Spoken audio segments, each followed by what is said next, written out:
pouvoir d'un État et le leadership.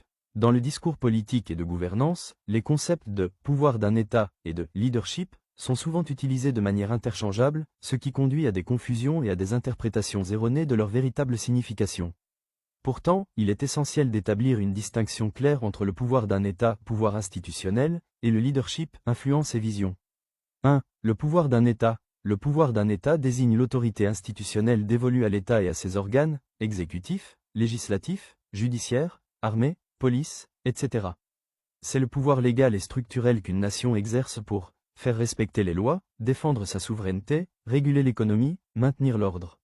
Ce pouvoir est ancré dans les constitutions et les lois, les institutions gouvernementales et les fonctions publiques, les forces militaires et de police, le contrôle économique et la gestion des ressources, la politique étrangère et l'influence diplomatique. Ce pouvoir est accent aigu redditable, mais pas éditaire, transférable et impersonnel.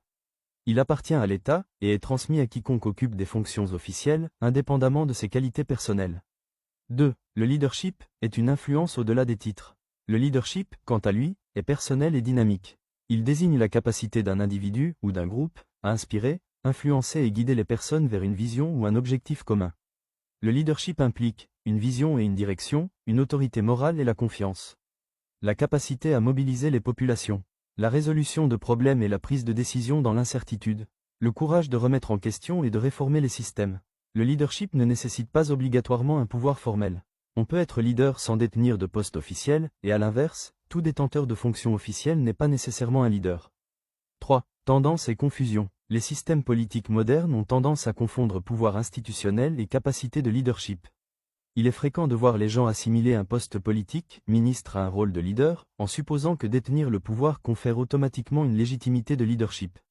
Cela engendre des dérives, des détenteurs de pouvoir qui agissent comme des administrateurs et non comme des visionnaires. Le leadership devient un titre plutôt qu'une responsabilité. Les citoyens attendent des qualités de leader de simples détenteurs de fonctions publiques. Certains individus occupent des fonctions élevées mais n'exercent aucune influence de leader, tandis que d'autres dirigent des communautés, voire des nations, sans aucun titre officiel. 4. Frontière entre les rôles. Pouvoir d'un État, autorité institutionnelle et légale. Exécute les lois, politiques et décisions. Se transmet par élection ou nomination. Gère les systèmes et la bureaucratie. Peut exister sans qualité de leadership. Leadership, influence personnelle et autorité morale. Façonne la vision, mobilise et inspire. Se construit dans le temps par la confiance. Remet en question et fait évoluer les systèmes. Peut exister sans pouvoir formel. 5. Le lien entre les deux.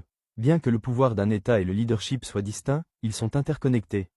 Le pouvoir sans leadership est vide, mécanique, mercantiliste et voué à l'échec.